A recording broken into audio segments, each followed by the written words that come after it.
Matthew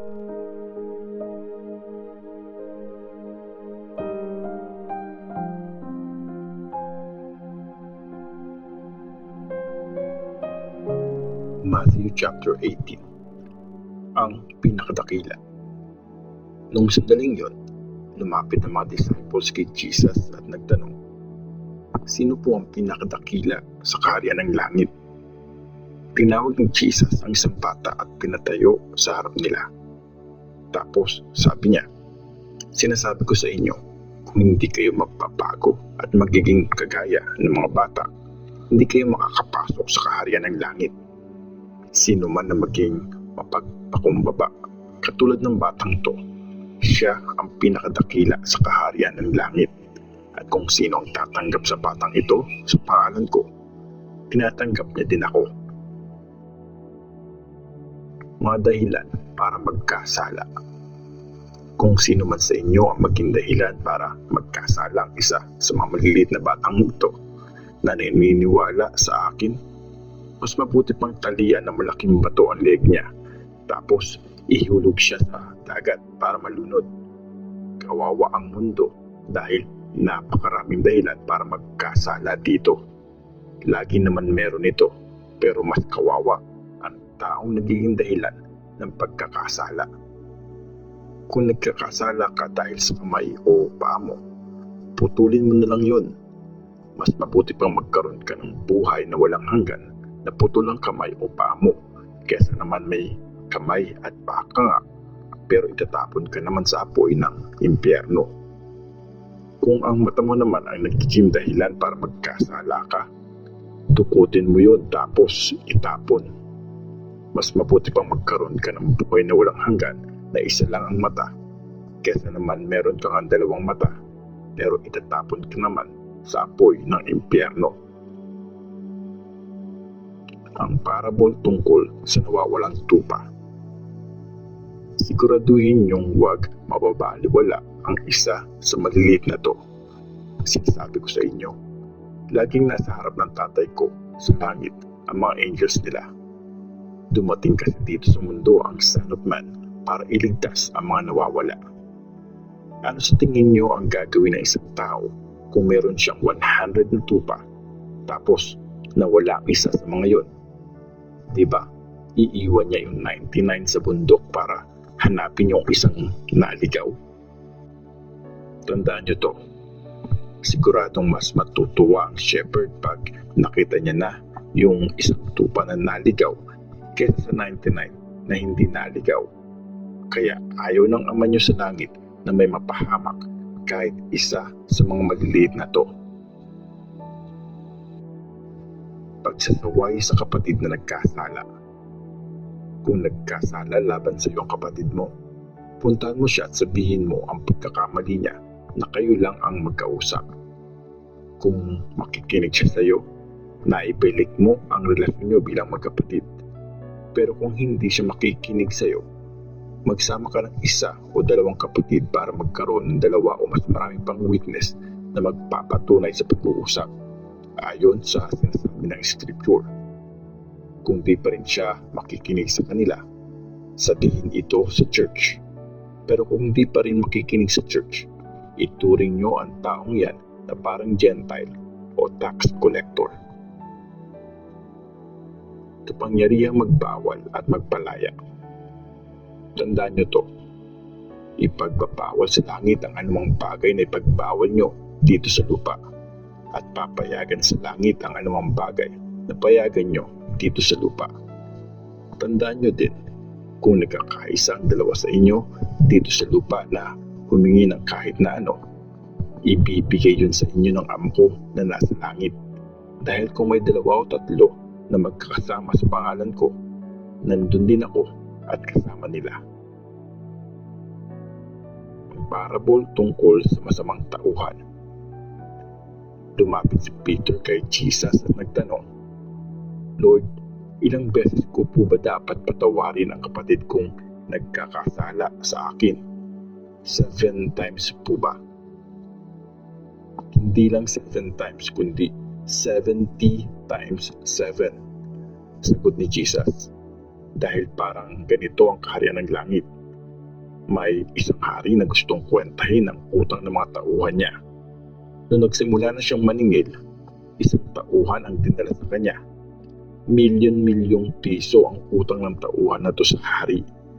Dahil walang pambayad, inutos ng hari na ibenta na lang siya, ang asawa at anak niya, at pati lahat ng properties niya bilang kabayaran. Lumuhod ang tauhan na to sa harap ng hari at nagmakaawa. Bigyan niyo pa po ako ng panahon. Babayaran ko po lahat ng utang ko sa inyo, sabi niya. Naawa sa kanya ang hari kaya pinatawad ang mga utang niya at pinalaya siya. Pero pagkaalis ng tauhan, nakita niya ang kapwa tauhan niya na may utang sa kanya na ilang daang piso. Sinakal niya to at sinabi, "Bayaran mo yung utang mo sa akin." Lumuhod yung kapwa tauhan niya at nagmakaawa sa kanya.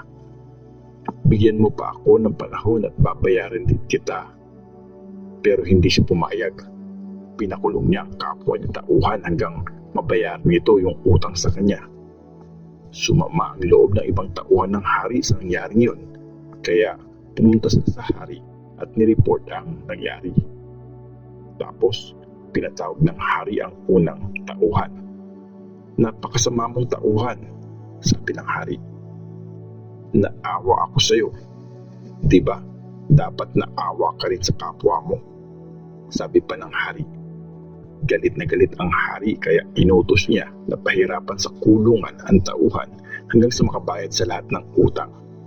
Pagkatapos, sinabi ni Jesus, "Ganyan din ang gagawin sa inyo ng tatay ko sa langit kung hindi niyo taos-pusong patatawarin ang inyong mga kapatid." Matthew chapter 19. Ang teaching tungkol sa divorce. Pagkatapos niyang ituro ang mga to, umalis si Jesus sa Galilee at pumunta sa teritoryo ng Judea sa kabilang side ng Jordan River. Sumunod kay Jesus ang maraming tao doon at pinagaling niya ang mga may sakit. May mga Pharisees na lumapit sa kanya para i-test siya. "Pinapayagan po ba ng law natin na i-divorce ng isang lalaki ang asawa niya sa kahit anong dahilan?" Tanong nila. Sumagot si Jesus, "Hindi niyo ba nabasa sa scripture na ginawa ng Diyos ang tao na lalaki at babae nung simula pa lang?" Sinabi pa niya, dahil dito, iiwanan ng lalaki ang tatay at nanay niya para maging isa sila ng asawa niya. Kaya nga, di na sila dalawa, kundi iisa na sila. So kung sino man ang pinagsama ng Diyos ay hindi pwedeng paghiwalayin ng kahit sino. Nagtanong uli ang mga Pharisees, "Kung ganon, bakit po may kautusan si Moses na pwedeng bigyan ng lalaki ang asawa niya ng divorce papers para maghiwalay na sila?" "Dahil matitigas ang mga ulo nyo, kaya pinayagan ni Moses ang divorce," sagot ni Jesus. "Pero sa simula pa lang, hindi ganon. Kaya sinasabi ko sa inyo, kung makikipaghiwalay ka sa asawa mo, maliban sa nangaliwa siya at nag-asawa ka ulit, tinuturing na pangangaliwa yun." Nagsalita ang mga disciples si Jesus, "Kung ganun pala ang relasyon ng lalaki at asawa niya, mas mabuti pang huwag na lang mag-asawa." Sumagot si Jesus, "Hindi lahat ng tao ay kayang tanggapin ang teaching na to, kundi yung mga binigyan lang ng Diyos ng kakayahan. May mga dahilan kung bakit hindi nag-aasawa ang iba. May mga taong pinanganak na may physical na diferensya. Yung iba naman dahil sa kagagawan ng ibang tao, kaya hindi sila makapag-asawa. May iba naman, pinili talagang hindi mag-asawa alang-alang sa kaharian ng langit. Kung sino ang kayang tumanggap ng teaching na to, sila ang tatanggap nito," sabi ni Jesus. Blines ni Jesus sa mga bata. May mga nagdala kay Jesus ng mga bata para i-bless niya at ipag-pray, pero pinagalitan sila ng mga disciples. Sabi ni Jesus, "Hayaan niyong lumapit sa akin ng mga bata. Huwag niyo silang pigilan kasi para sa mga kagagayan nila ang kaharian ng langit. at pinatong ni Jesus ang kamay niya sa mga bata at blines sila. Tapos umalis na siya. Ang lalaking mayaman. May lalaking lumapit kay Jesus. Teacher, anong mabuting bagay po kaya dapat kong gawin para magkaroon ako ng buhay na walang hanggan? Tanong niya. Sumagot si Jesus. Bakit ako ang tinatanong mo kung anong mabuti? Iisa lang ang mabuti. Sundin mo ang mga kautusan ng Diyos kung gusto mong magkaroon ng buhay na walang hanggan. Alin po sa mga yon? Tanong ng lalaki. Sumagot si Jesus. Huwag kang papatay, huwag kang mangangaliwa, huwag kang magnanakaw, huwag kang magsisinungaling laban sa kapwa mo, igalang mo ang mga magulang mo at mahalin mo ang kapwa mo gaya ng pagmamahal mo sa sarili. Pero sinabing lalaki sa kanya, nagawa ko na po lahat yan, ano pa po ang kulang? Sinabi sa kanya ni Jesus, kung gusto mong maging perfect, ibenta mo lahat ng property mo at ibigay mo sa may hirap yung pinagbentahan para magkaroon ka ng kayamanan sa langit. Tapos, bumalik ka at sumunod sa akin.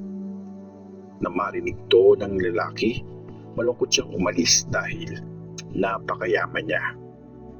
Sinabi ni Jesus mga disciples, tandaan niyo to, napakahirap para sa isang mayamang tao na makapasok sa kaharian ng langit. Sinasabi ko uli sa inyo, mas madali pa makapasok ang camel sa butas ng karayom kaysa makapasok ang isang mayaman sa kaharian ng Diyos. Na marinig to ng mga disciples, sobrang nasyak sila, kaya sabi nila, kung ganun, sino po ang pwedeng maligtas? Tinignan sila ni Jesus. Sa kanya sinabi, imposible ito para sa mga tao, pero sa Diyos, walang imposible. Nagsalita naman si Peter, tingnan niyo po, iniwanan namin lahat at sumunod sa inyo. Ano po ang reward namin? Sabi ni Jesus sa kanila, tandaan niyo to, pag nakaupo na ang Son of Man sa dakilang trono niya sa bagong mundo, uupo din kayong 12 disciples ko sa 12 na trono para mamuno sa 12 tribes ng Israel. At kung iniwan ng sino man ang bahay niya, mga kapatid, magulang at mga anak, o kahit mga lupain, alang-alang sa akin, tatanggap siya ng 100 times na higit pa sa mga yan at bibigyan siya ng buhay na walang hanggan. Pero maraming nasa unahan ngayon ang mapupunta sa huli at maraming nasa hulihan ngayon ang mauuna.